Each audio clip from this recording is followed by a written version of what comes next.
The Ancients' World. Chapter 371, Broadened Perspective.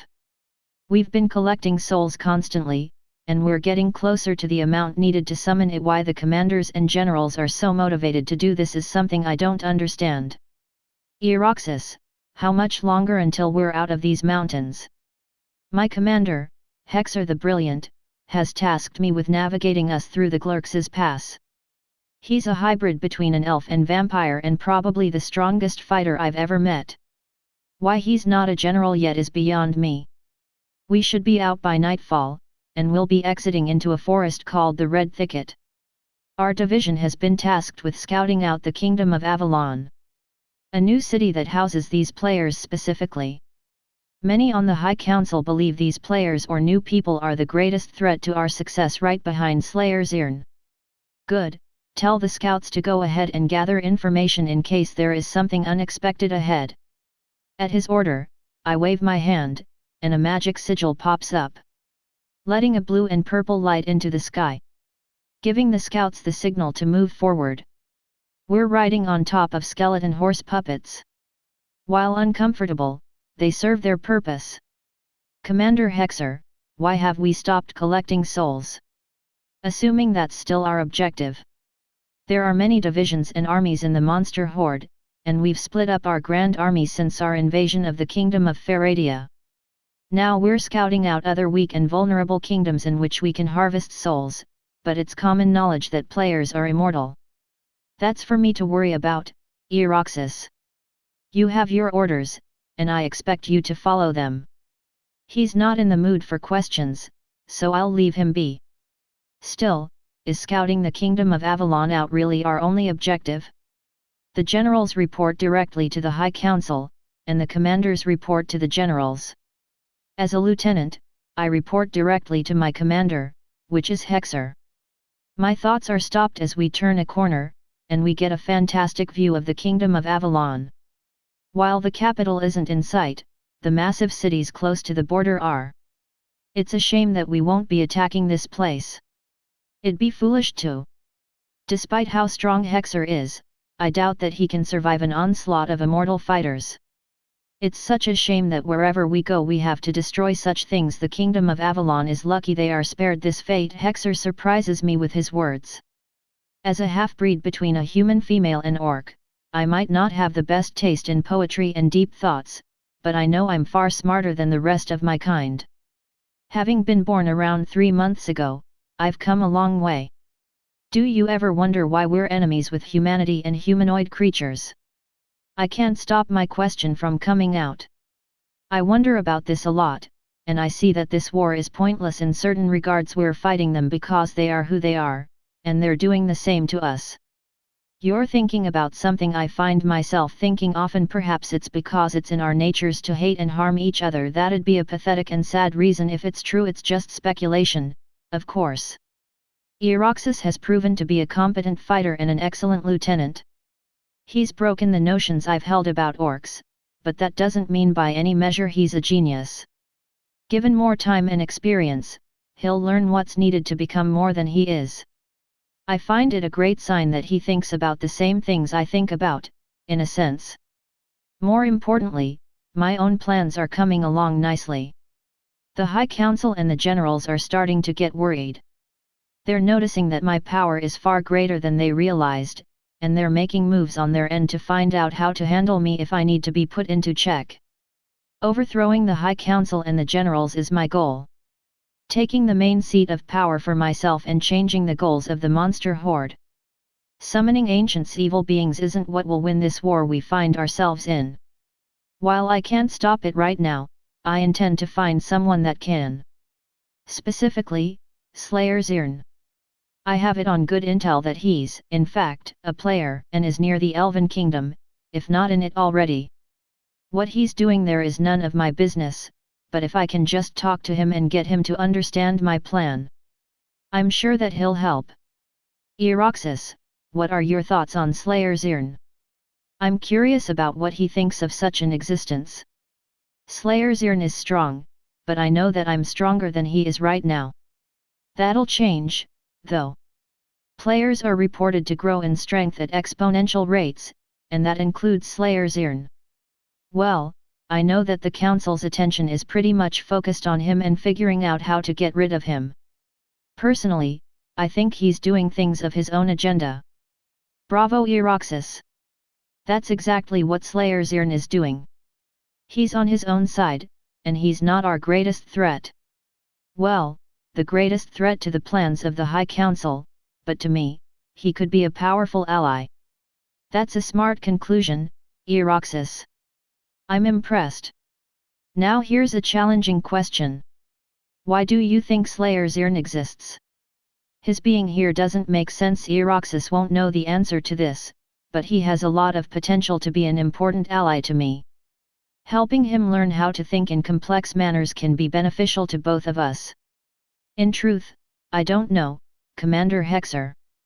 Best guess, Slayer's Earn isn't who everyone believes him to be. That's a logical conclusion that's based on the current evidence. That'd be something I'd consider too, but at this moment, there is no answer. It's not something we can know for sure. We're heading to a different city that might have what we need to get into the capital, and riding in this comfortable carriage is something that I find nice. When do you expect us to arrive? Hailey is quick to ask the question that's on my mind as well. We're supposed to be arriving in a city by the name of Gradule, and it's north of Wessex's. Helda pinches the bridge of her nose as she's getting tired of all the questions that Hailey is pestering her with. I understand. She's my annoying sister. We'll get there by sunrise tomorrow, and that answer won't change no matter how many times you reword it. My eyes are closed as I'm listening to this conversation. Sally is resting her head on my lap and sleeping herself. Getting a nap in from time to time helps the stress that a person goes through. Fine, how about the capital? What's that place like? That's something that I'm also interested in, but Helda isn't in the mood to explain things right now. She's had to deal with a lot of shit since we started this trip to Gradule. Ashburn and Melimora have been talking to each other outside as they walk. Wanting privacy and movement. They're beside the carriage. The revelation that Ashburn likes Melimora has changed said girl, and while she's still pretty neutral, she's showing some form of affection towards Ashburn. She might even be considering him as a partner. I wouldn't exactly know since I'm in here. For now, I'm just enjoying the peace and quest that's coming with this ride. Well, almost peace and quiet. Chapter 372, Gradule, a city falling apart. The ride here was far more annoying than it should have ever been, and that's all thanks to Hailey. I lost my temper with her, but she deserved it. She's been ignoring me ever since I yelled, but she'll get over it. Welcome to the city of Gradule. Enjoy your stay. The hollow and tired voice of the guardsman brings reality into the situation. That reality is Gradule is a piece of crap town that shouldn't even be here. The carriage moves forward, and we're all looking out at the scenery. The carriage is slightly more cramped than I'd like now that Ashburn and Melimora are back in, but you can't have everything. I can't believe this once beautiful city has become like this. Leela grabs my attention with her soft words. I don't know anything about Gradule and its history. Helda, Melimora, Ashburn, Leela, and Freskra would know more. Yet it's sad this used to be one of the richest cities in the Elven Kingdom. Now it's reduced to this. Layla's husband, Freskra, also has an experience with this place by the sounds of it. Focusing back on the looks, and it's almost disgusting. Homeless everywhere I look, and buildings are in serious disrepair. The noble of this city must be one greedy motherfucker to cause this to happen. The baron that rules over this city has been exploiting the people for years, using them to line his pockets with money that should go to the city. The royal family overlooks it. The elven people have it hard. Helda knows a lot about the nobility, but that's to be expected. She's a pure-blooded elf. While she grew up as a smuggler, elves treat purebloods with respect, even if they aren't nobles. We're heading to a place where criminals gather. It's a pretty rough crowd, so never go off on your own. Melimora is quick to warn us about the destination we're heading to. It's not the first time I've been to a rough area where nothing but trouble flocks to. Sally and I have been to plenty of places like that, but it's different here. This is the Elven Kingdom. I don't know what type of criminals we'll run into. Should we prepare for a fight just in case? I raise my eyebrows at Sally. Having not expected a question like that from her. Her eyes are locked on Helda and Melimora since they're sitting together. Yeah, just in case, be ready to fight. Things could get real rough at the drop of a hat. Helda's calm and even explanation warns me that the threat is serious. Don't let them see your face, Sally. Hide your body as best as you can too. They like beautiful women, and you're their type. Now I'm on edge. If anyone even tries to touch Sally, I'll go full-bladed hurricane full of fury on their asses. Okay, thanks for the warning. Now I can go into this place knowing what I'm walking into. It pisses me off how women are treated in this world. Sarah, please keep your cool in there. No matter what type of looks I get, that's way harder than she realizes. The group follows me in, and as my eyes cross the room, I notice there are lots of new faces. The smell is the same as I remember, a bunch of men who haven't bathed in weeks. Oh God, it reeks in here. Hailey makes sure her voice is low enough so only we hear her. The person I'm looking for goes by the name of T.A.W. She's someone that can get us what we need. Manny, the bartender, recognizes me and waves us over. It's nice to see him, but I'm surprised he's still in this place. He told me he was planning to leave a long time ago, over 100 years ago. How's my favorite smuggler? He starts a casual greeting as we all stand near the bar, and if there were anyone I'd consider an uncle, it's Manny. He showed me a lot about the criminal world, taught me how to survive outside of smuggling, something my father overlooked. It's been good, Manny. As much as I'd like to chat, I need to talk to T.A.W. Is she still here? He smiles and points to the stairway leading upstairs. I turn around and look at the group that's waiting for instructions. Leaving them here is my only option. T.A.W. only likes talking to people one-on-one and no one else in the room. Behave, everyone. I'll be back once I'm done talking to Ferox. Hailey, I swear if you start anything, you're off the team. While I don't think I could force her to do that, the idea of how serious I am is behind that threat. She rolls her eyes and turns to the side. I turn and walk towards the stairs. I make my way up the stairs and to the door. After a couple of knocks, a guard opens the door and scans me. Getting all my information. It's not something I like, but it's necessary to speak to T.A.W. He sees I'm good and lets me in. Well, if it isn't the renegade herself. The smile on my face is evident from my old nickname. T.A.W. is sitting on a couch and looks at me.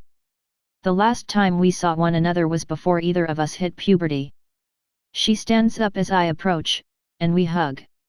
It's been too long, little bolt. Seems you followed your mother's footsteps and became one of the best forgers in the Elven kingdom. We pull away from one another, and she offers me a seat. T.A.W. knows why I'm here. I wouldn't come this far back into the Elven kingdom if it weren't serious. What do you need? Your terrorist status has stopped you from coming this deep since you left. To the Elven kingdom, I'm a terrorist. Ever since I was a little girl I barely made it out alive, but I did it. That was centuries ago. Sarah is close by my side, and his arm is wrapped around my lower back as he holds me tight. I'll admit it makes me feel safer, and it feels good to be held so close by Sarah, but it's embarrassing too. How much longer do you think they'll take? My question is only directed at Sarah. The rest of the group has split off to check out this place. The smell is truly terrible, but the place is huge. There are games going on in every corner. Depending on the demands that Helda has to fulfill, it could be fast or quick. Best guess, another 10 or 15 minutes. That'd be my guess too. He pulls me closer, and I lean into him. I look at him, and I see he's staring at something. I track what he's looking at, and it's a group of guys making eyes at us. We're all covered in cloaks and hoods, hiding most of our features, but my feminine feature is still coming out.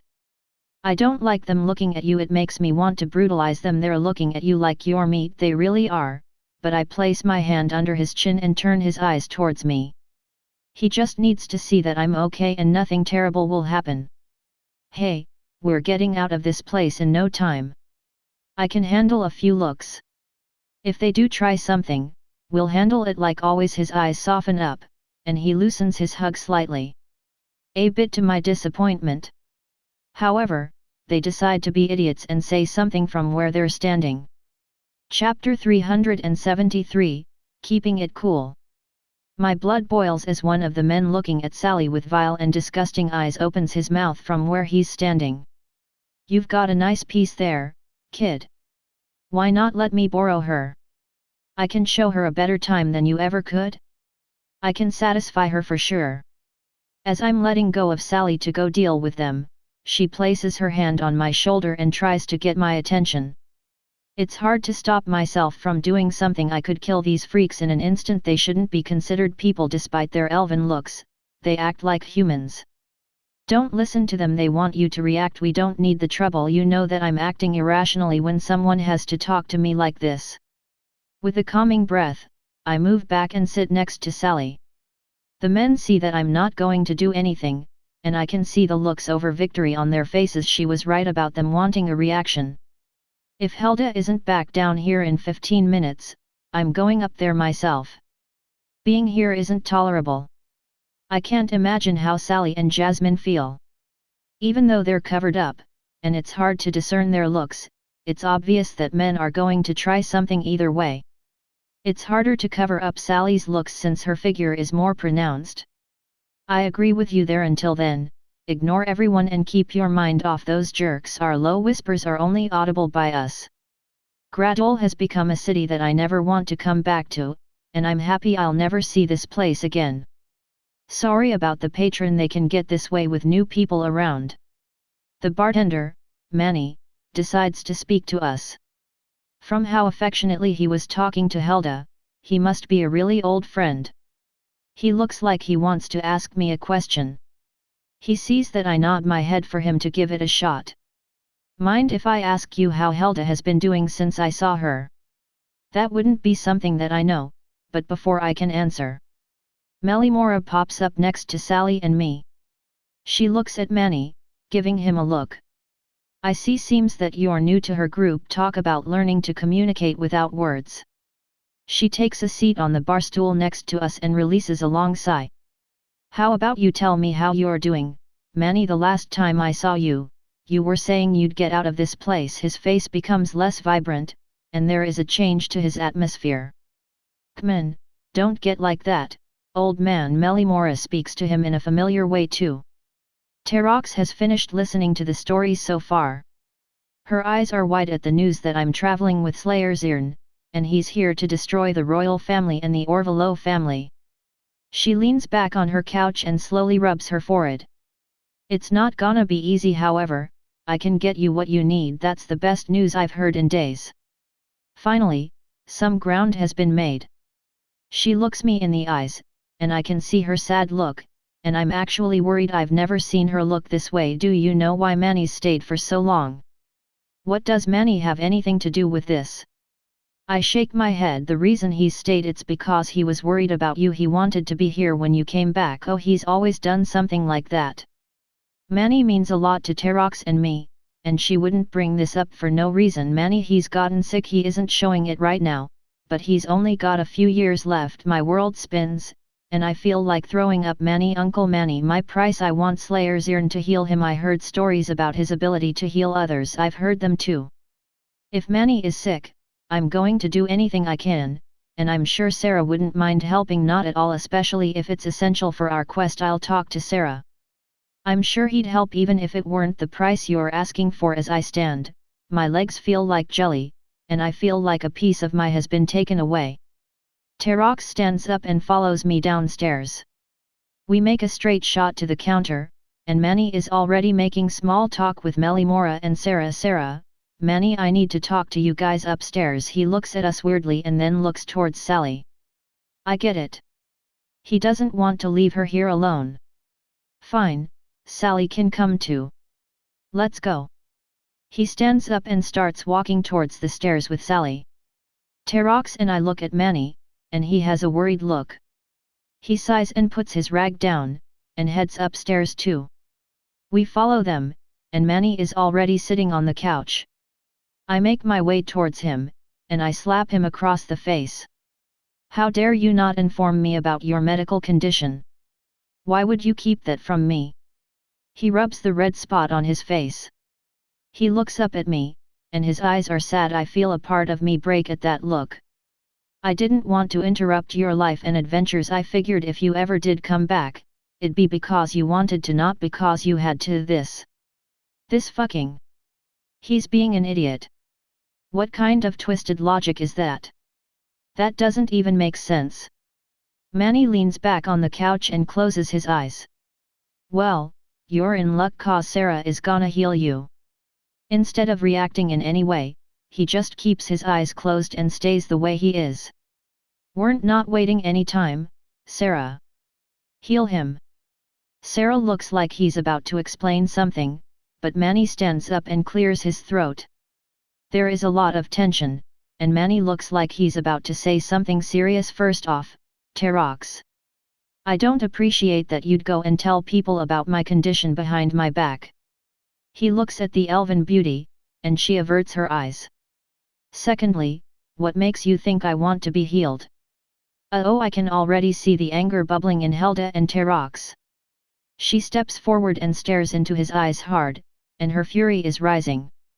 You're getting healed, Manny. Whether you want it or not. You're not leaving me yet. Her voice becomes weaker as she speaks, and it starts to crack. Manny reaches his arms out and wraps Hilda in a hug. She has her face in his chest, and I can hear her soft sobs. He pulls away and steps back.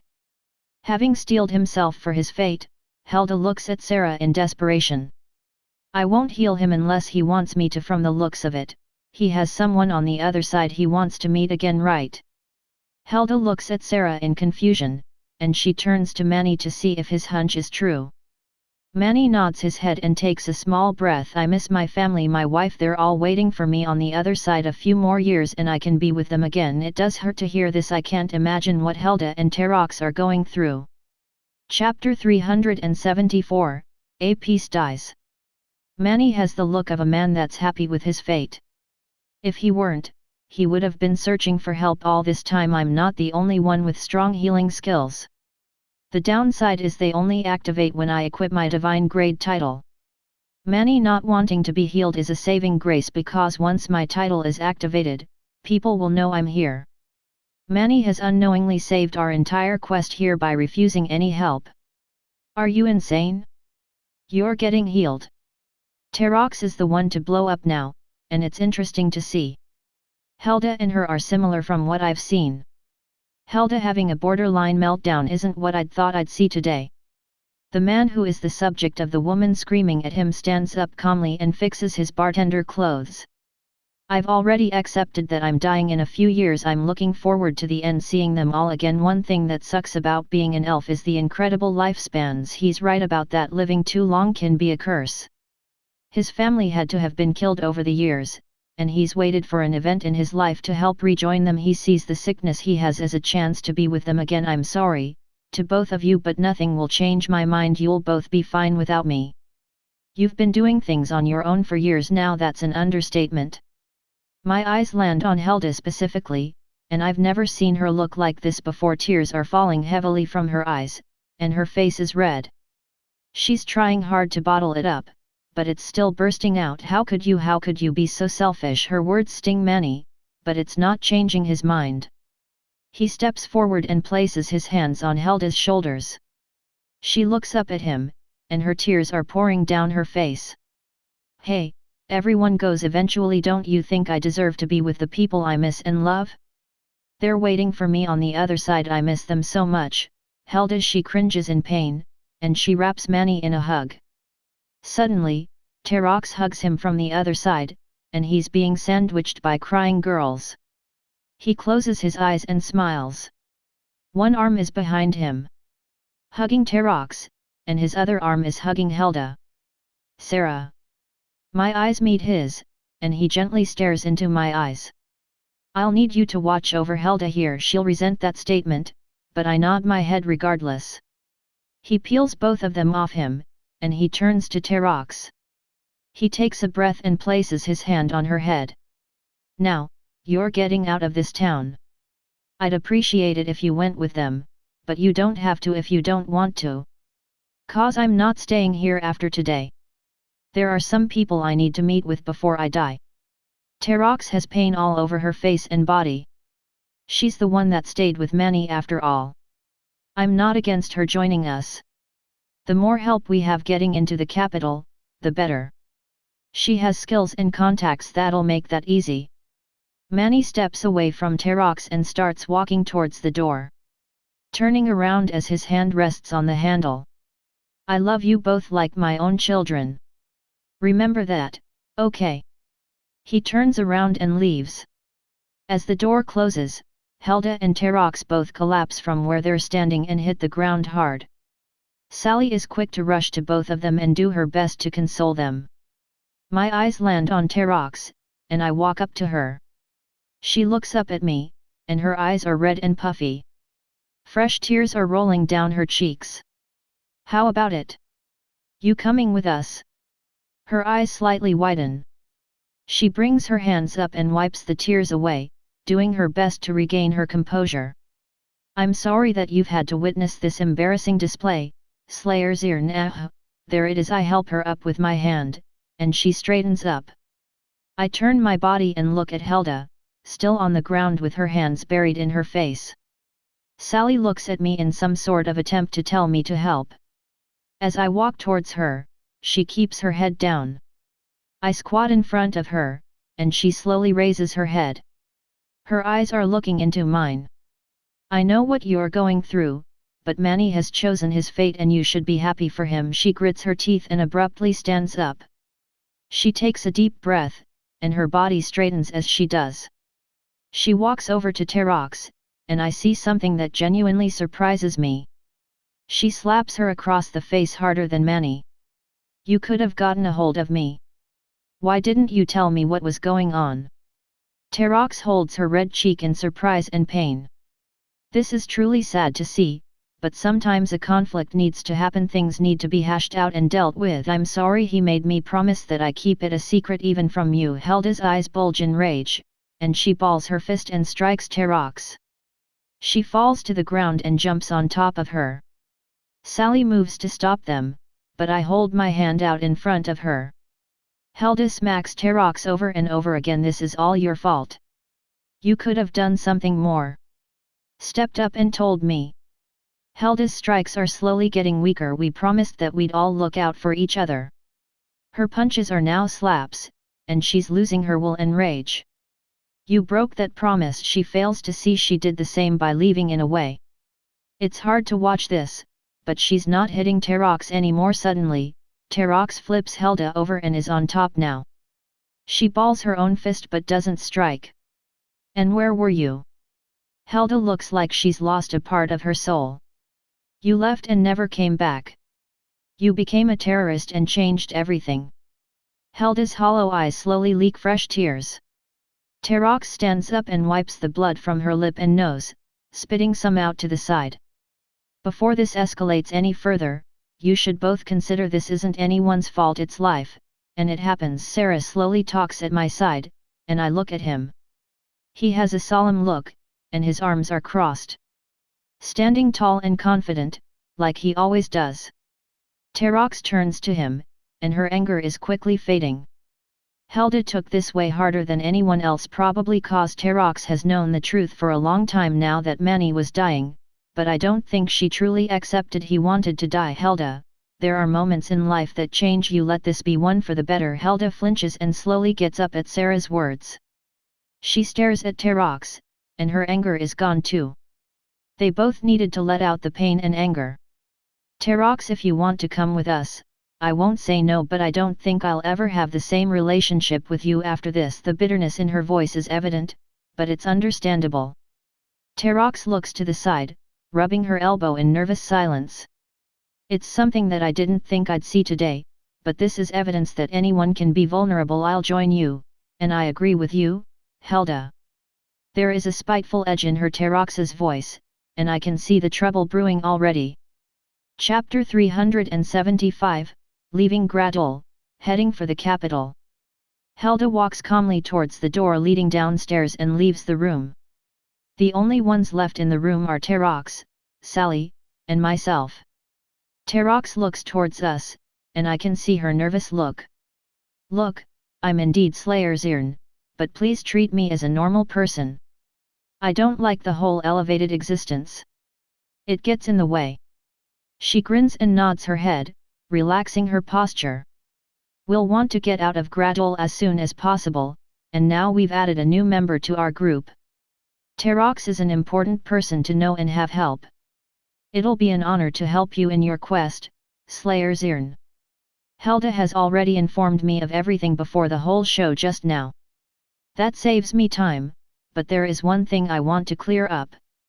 She can't be calling me Slayer's Earn. That'll cause problems, far more than any of us are prepared for. You'll have to stop calling me Slayer's Earn, though. My real name is Sarah Adamo, and that's what you're going to call me. T.A.W is an intelligent person and understands why I do this. She nods her head with slight enthusiasm. Sally turns back to me and tilts her head towards the door. We do need to get a move on. We're leaving right now, so get whatever you need, and let's get out of here. Her eyes dart towards a specific chest, and she's quick to start rummaging through it. Sally and I take this time to leave her to her business and head back downstairs. My immediate concerns are with Helda and T.A.W. They've got some bitter resentment between the two of them, but T.A.W agreed to help regardless of the newly formed issues. Speaking of Helda, she's at the bar counter and talking with Melimora. I don't like interrupting conversations, but this is necessary. Melimora sees me coming up behind Helda and points me out. Helda turns and looks up at me, and while my features are covered and so are hers, I can tell she's very displeased with me in particular. I'd like to make sure T.A.W, and you won't have any problems. Now that we have a way into the capital, the most critical part of our quest here is almost here. She folds her arms and leans against the counter. Melimora and Sally decide to leave us. There are no objections from me, and Helda doesn't care either. Don't worry. I'll keep my new issues with T.A.W in check, make sure she does the same. I'm not going to be the only one keeping my issues buried. Naturally, but who knows what might happen. I don't know much about Helda and T.A.W's relationship. This event about Manny and his sickness could lead to a catastrophic meltdown of our group. We have enough people to do what we need to do. Leela and Freskra, not to mention Ashburn. Now that T.A.W has joined, that makes 4 new people to the group. We can divide tasks even more, when we reach the capital. Getting more done. It doesn't take much longer for T.A.W to finish getting the things she wants to bring with her, and she meets us by the bar. Helda and T.A.W share a gaze, and there is a lot of tension. Let's get this over with. Helda stands up with charged movements and heads towards the front door of the hideout. T.A.W looks at me and shrugs her shoulders.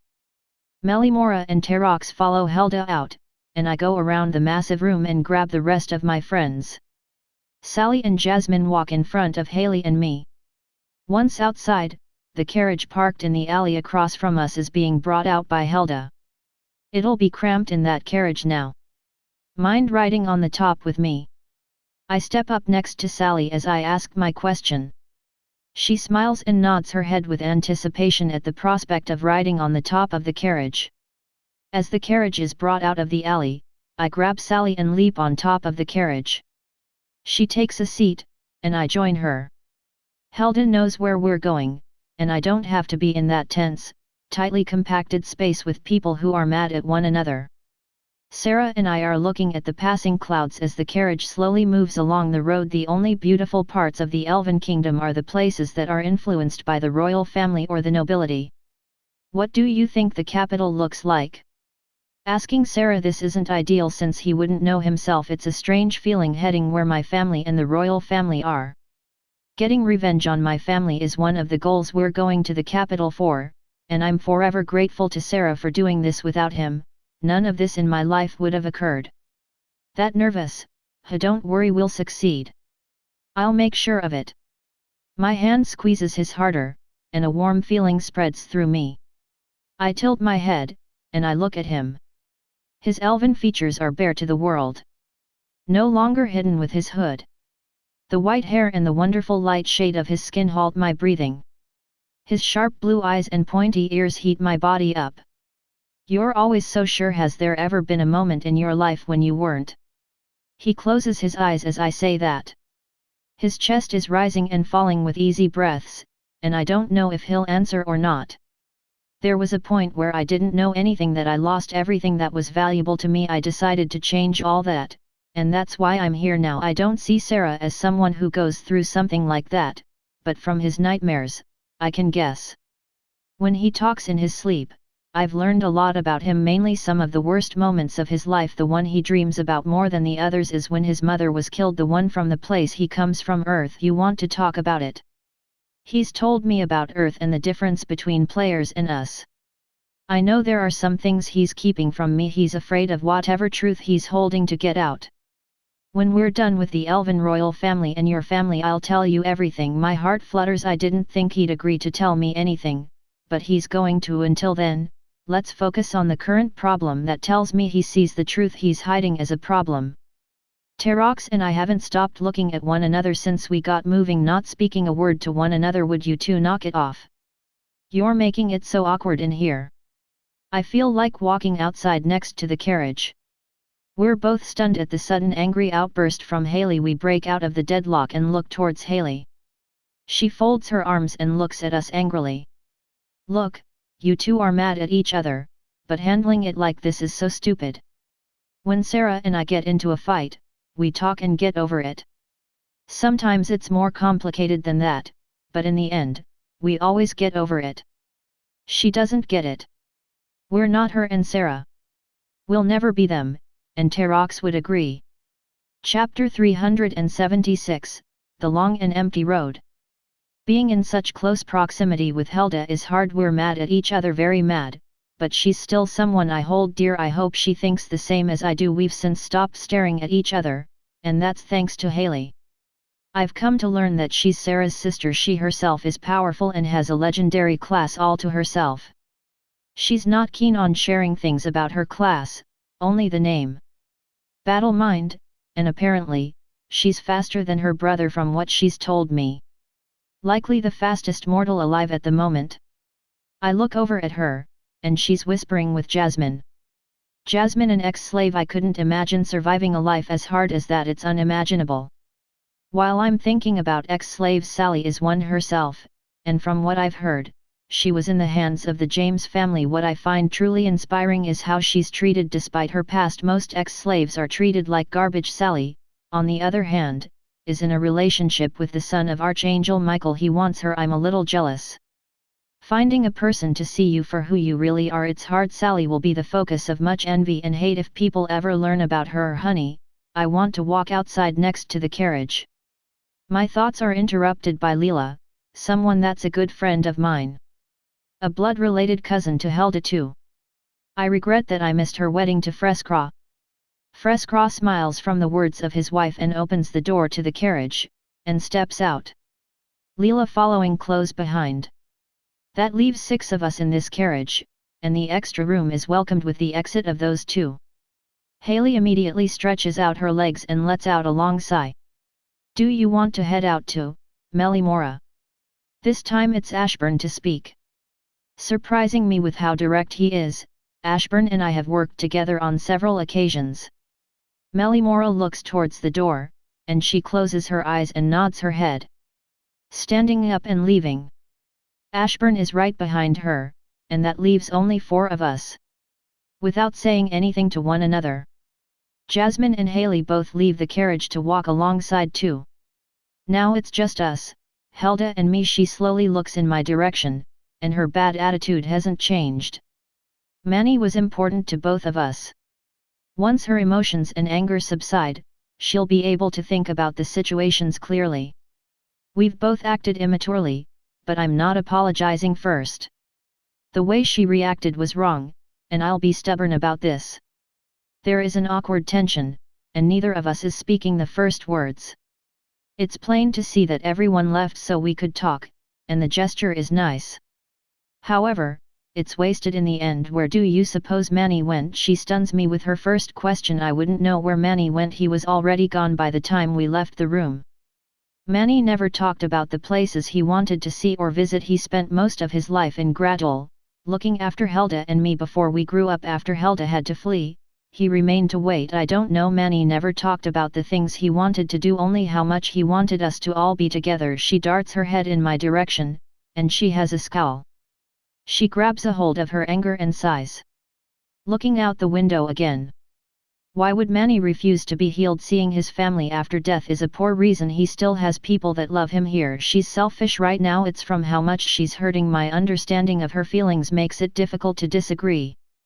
Manny choosing to die, I don't understand it either. That was probably the last time we would ever see him, and it ended like that. Maybe when we're his age and have been through the same things he has, we'll understand. Helda stays silent at my addition to the conversation.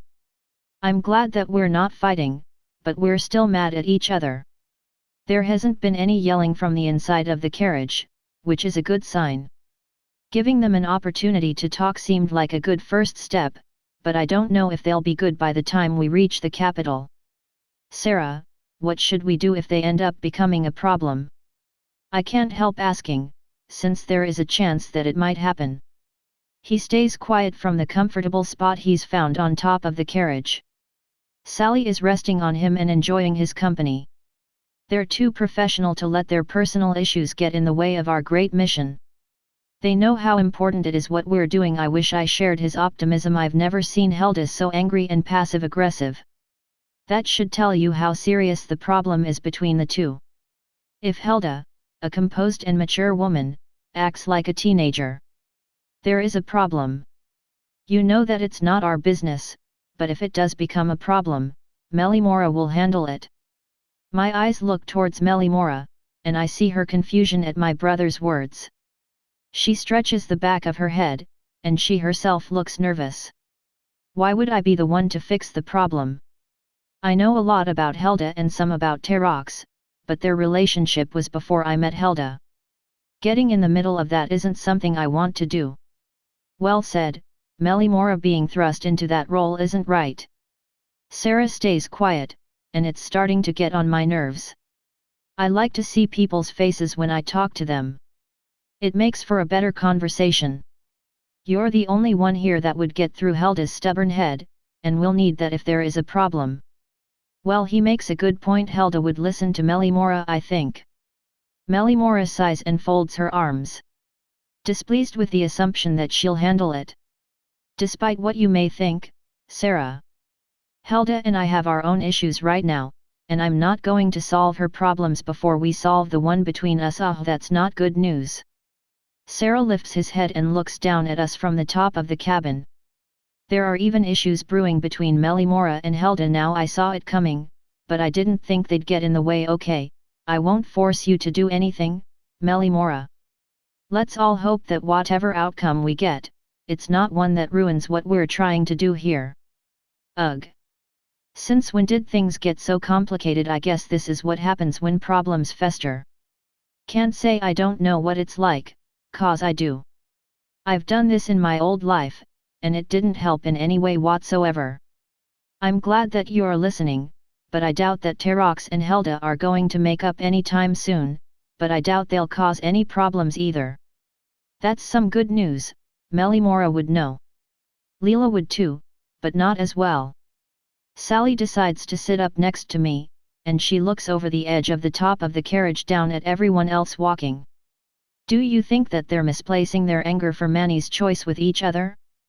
'Cause if so, it will become a problem. She's right, you never want bad things to be right, which means this needs to be addressed, but I'll give them some time before that happens. Chapter 377, Coming to an Understanding. We're camping near the road tonight. Everyone agreed that they needed a break from the carriage. I'm in the same boat as them. While Sally and I aren't in the carriage with them, that doesn't mean we're comfortable on the top. There are a few of us sitting around the campfire right now, and there isn't much talking going on. Sally and I have been enjoying the silence, but I can tell that Hailey and Jasmine are bored and slightly nervous. Mainly from how well T.A.W and Hilda are getting along, which is to say they really aren't getting along. T.A.W and the rest are around the area doing their own things. Hilda and T.A.W aren't an issue yet, but they might become one. Talking to Hilda about it now would be good. There isn't anyone to get in the way of my conversation with her. Aside from the people here, but they wouldn't interrupt. Well, Hailey would, but I'm hoping she won't. Mind if we talk about something you don't want to? Hilda nods her head, showing that she does mind and she doesn't want to talk about it. She's looking into the flames of the fire, and she's trying her best to ignore me. My eyes never leave her form, and she's growing annoyed with me. It's not my place to talk about it, but if it's interfering with our quest, then we'll have a problem. Mainly, the boot of T.A.W and you. She has no initial reaction, and I'm reminded that Hilda has one of the best poker faces I've ever seen. I'm not trying to make this hard or difficult for her. I want her to understand that this group has a priority system. I get where you're coming from, Sarah. That doesn't mean that I'm going to entertain this conversation. Despite the valid concerns you bring up, that doesn't mean T.A.W and I are making up. Challenging as ever, but I don't need them to make up. Their relationship can be over for all I care, but they can't jeopardize this quest with their passive-aggressive attitudes and behaviors. It's just going to cause more anger to build up. I'm not saying you have to be friends with her again. I want you two to really commit to putting your differences aside until all of this is done. She looks up from the fire and sighs.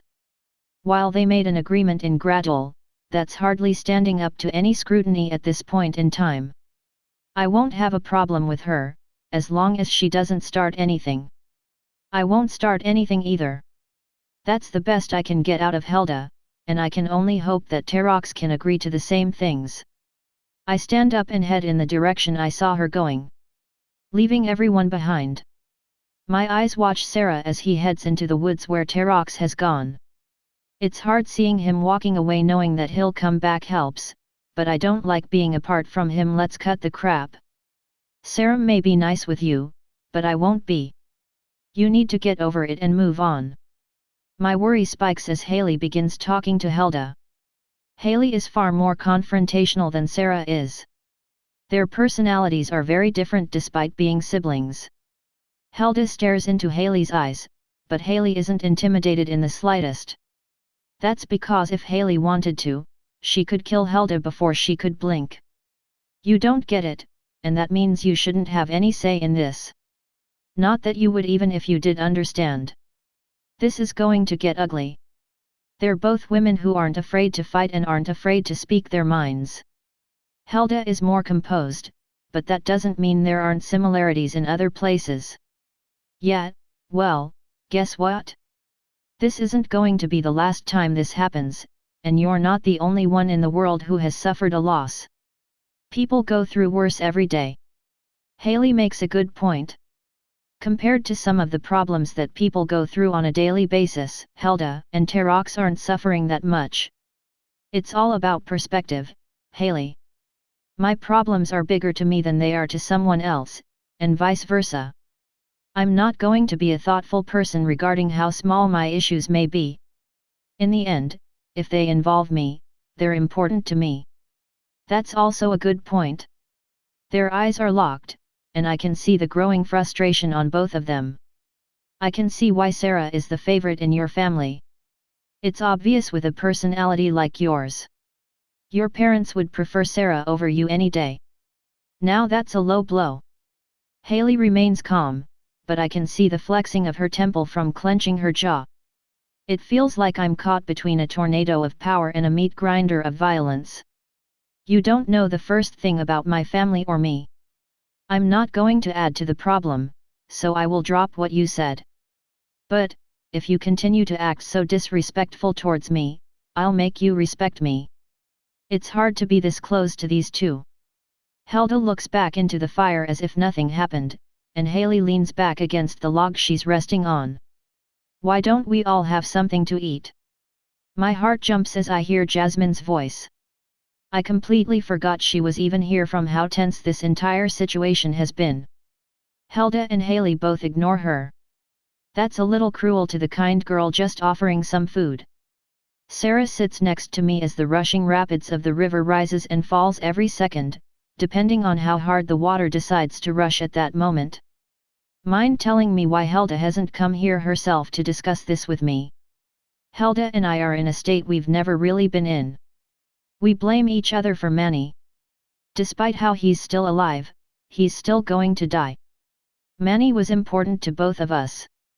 After the death of my parents, he practically raised me. Manny took in Hilda after her father and mother perished.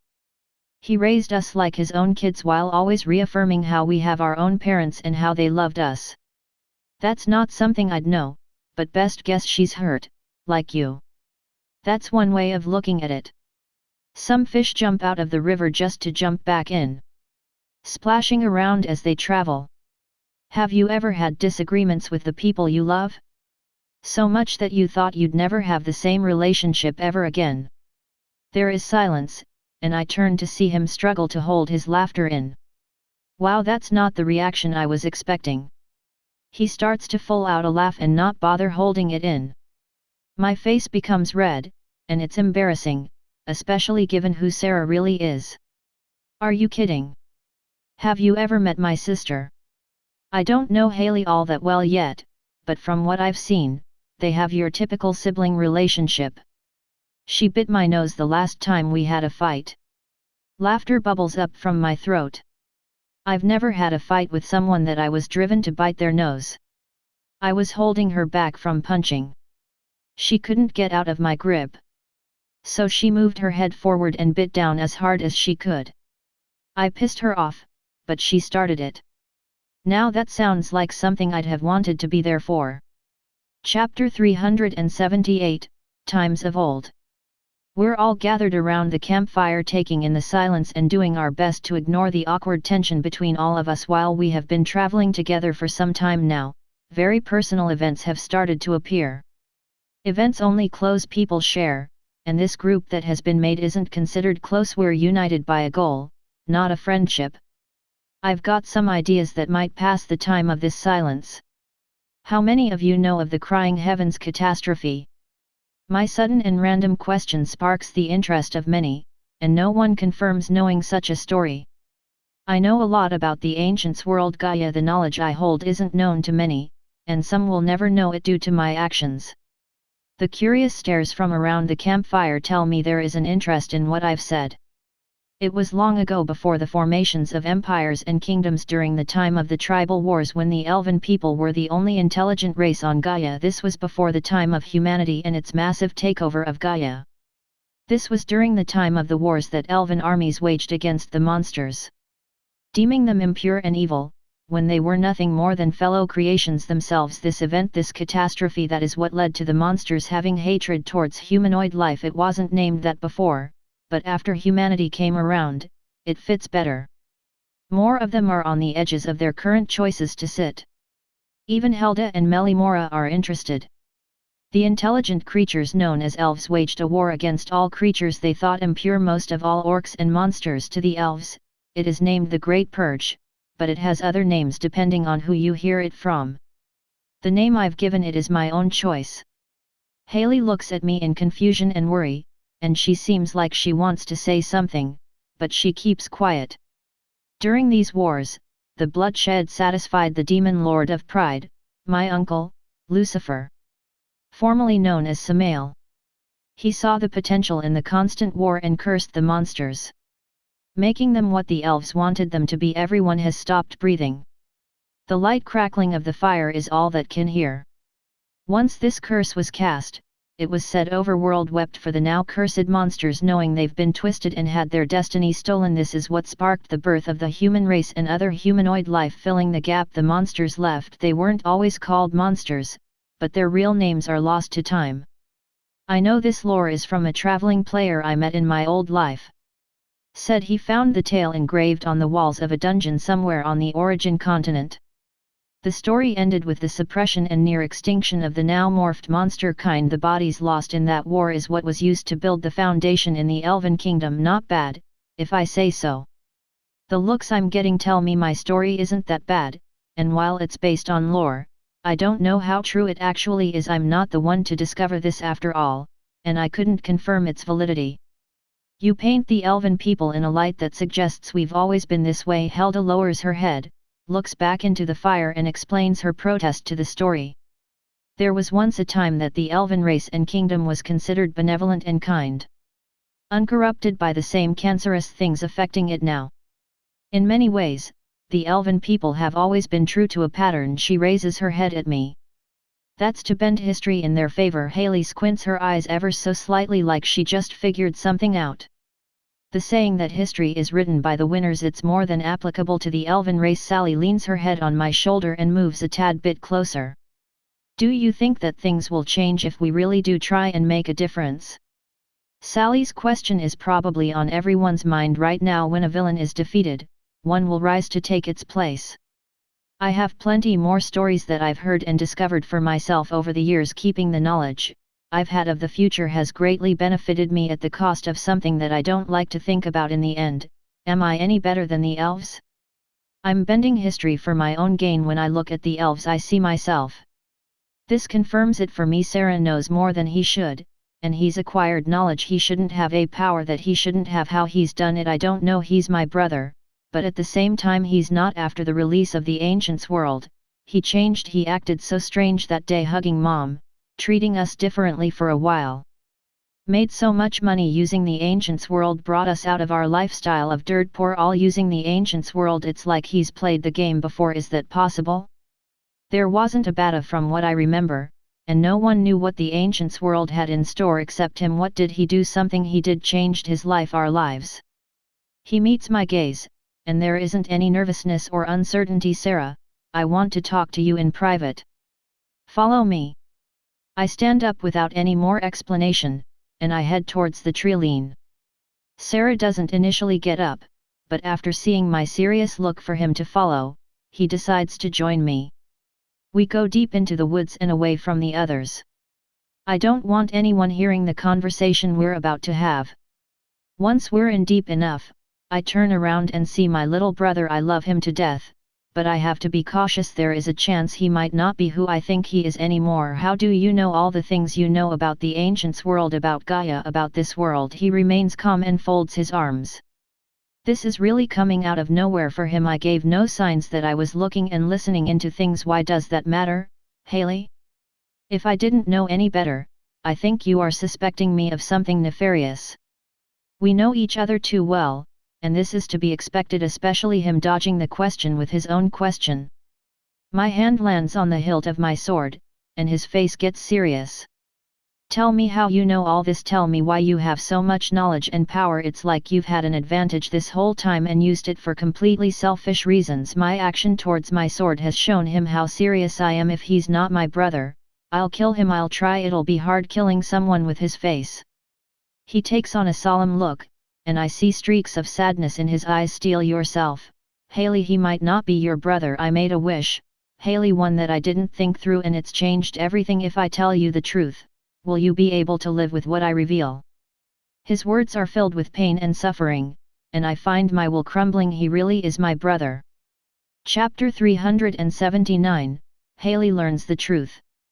Sarah speaks in a manner suggesting the burden of knowledge he's carrying will hurt me.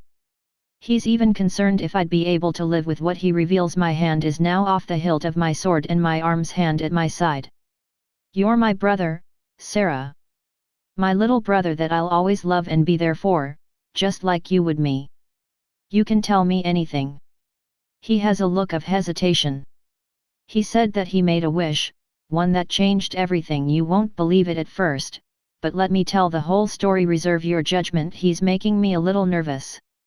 He's never acted like this before. He looks like this is the biggest secret of this life, and he's afraid of how I'll react. I know I'm volatile in my emotions, but I know when to hold back. I gently nod my head and wait for him to start talking. He takes a breath and rubs a hand down his face. I've played the Ancients world for 5 years. I'm from the future. I found an item that allowed for one wish of anything. I wished that I'd go back 5 years and retain all my knowledge of the Ancients world. What? That's bullshit if I've ever heard it.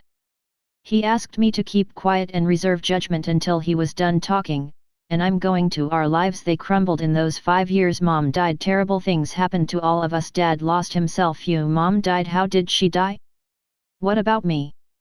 He sees my questioning look, and pain spreads across his features. Sarah doesn't want to continue talking about it, but he takes a breath and continues. You got hooked on drugs and gave up on becoming an actress. Mom tried to bargain with your dealer, but he killed her, right in front of you. You didn't even care. All you wanted was the next high. You kept going until you overdosed and died. This is all a lie. He sees my anger and waits for me to lash out in rage, but I control myself and close my eyes. The Ancients world was all I had, and soon that was leaving me too. On a last desperate attempt, I found a divine item. That's when I wished to be sent back to the day before the Ancients world was released. Oh my god, that explains why he was acting so weird. It explains why he changed and acted differently. It explains how he knows so much and how he was able to get money from the game. This fits. He's from 5 years in the future. My actions had consequences. The collision, us losing Earth, it was my fault. I changed the timeline, and now this is the result. Wow, this is wow. Sarah suddenly loses his breath, and he takes a seat on a rock as he takes deep breaths. Trying to catch a breath, he never lost. My world is spinning. I became an addict. I'm the reason Mom died in the future. I was so addicted that I OD'd and died. My stomach feels horrible. I rush behind a nearby tree and start to hurl some of the food I've had. Comes up. He's not lying. He can't be. Everything he's told me lines up with what I've seen. It supports his claims. How could I become someone like that? Why did I end up so fucking bad? I can't stop myself from asking these questions. Now I know why he asked me if I'd be able to live with the truth. The truth is that I was the reason Mom was killed, and I became an addict. Sarah's heavy breathing fills my ears, and that's when I realize that he's lived with this knowledge, kept it from everyone. Carrying this burden, I leave from my tree, and I approach my brother. I sit down next to him, and I wrap him in a hug. We're both silent and trying to find some balance at the moment. It's hard knowing this. I wish I never asked now. Hailey holds me, and I'm scared. She doesn't know how to handle the truth I've revealed. She's a strong-willed person, but even they fall. I'm sorry. I'm so sorry, Sarah. Her voice is heavy with sadness and guilt. Tears are streaming down her face. I can feel them coming through some of my armor. I don't know how I could do that. Why did I do that? Hailey was devastated after her never-ending failures of becoming an actress. She eventually gave up and turned to a life that would numb the pain, make her forget about her life. You couldn't get your dream job as an actress after countless failures. You gave up. The pain grew too much for you, and you turned to heroin and meth, doing anything to get a high. You eventually became a prostitute. She lets go of me and runs back behind the tree to puke. Hailey's fate has changed, but that doesn't mean it's any less painful to talk about it. Hearing if for the first time as she is, it must be hell. Mom was buried alone and Dad fell apart. He tried so hard to help Marcus succeed, but Mom's death destroyed him. Dad grew to hate you and me. I couldn't bring myself to ever ask him why. Hailey's open weeps cause me to pause in the telling of the truth. She'd struggle with all this bad, and there isn't anything that I can do to take back everything I've revealed. I stand up and approach her from behind. I hold her hair and rub her back, and she cries and pukes dry, heaving at this point, having thrown up everything she'd eaten. It's hard seeing my sister like this. She's always the same to me. The few times she has been like this, it's because of a life-changing event. I'm sorry, I asked. Sarah, please, take it away. Take what you've told me away. She plops down on her knees and croaks out her words dry from puking and crying so hard. Once a truth is revealed, it'll never be hidden again. She turns and wraps me in another hug. I pick her up and carry her in my arms. She silently cries as I slowly walk back to the campsite. Is there more? Her voice is weak and tired. All I do is nod in response, and he becomes a little more lifeless. Hailey knows about the truth. My eyes are locked on the forest, waiting for Sarah and Hailey to return. I'm worried about them.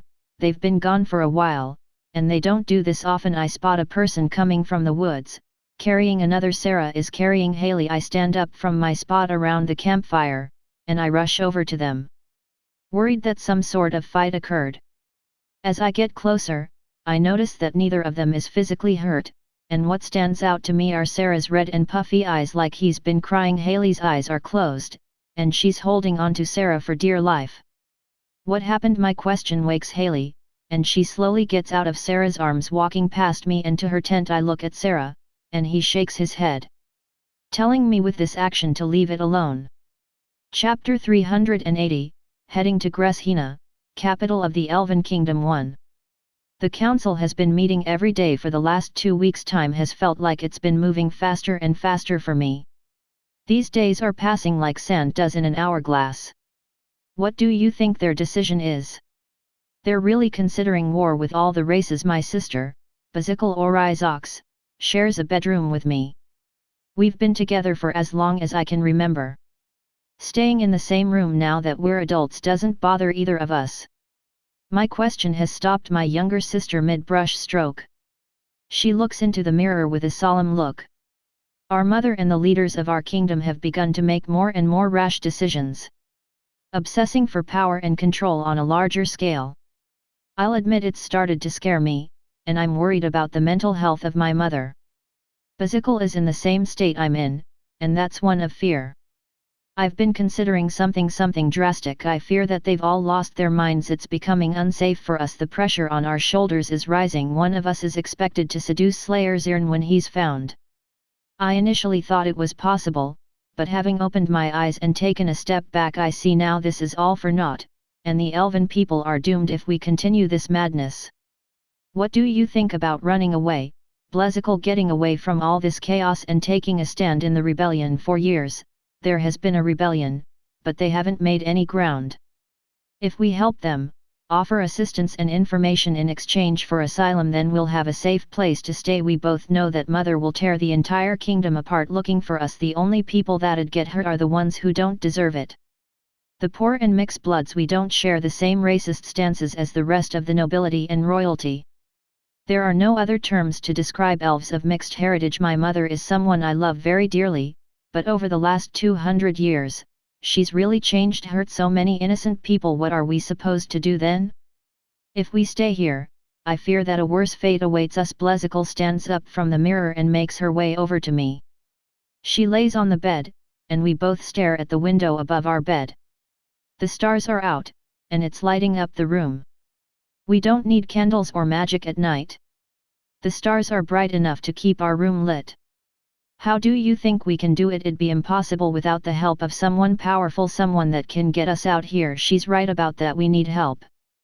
Bazikal and I wouldn't know anyone that could get us out of the palace grounds without someone from the guards knowing.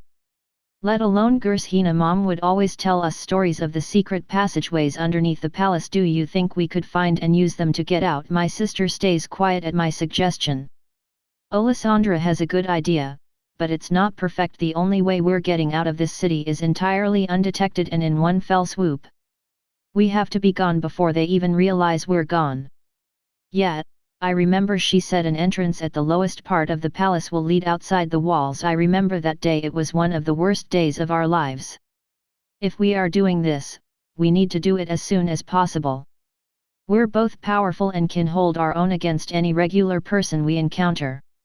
We'll need to hide our identities, blend in somehow. So? What do you think? Should we run for it when we get the chance or stay? She wants to leave.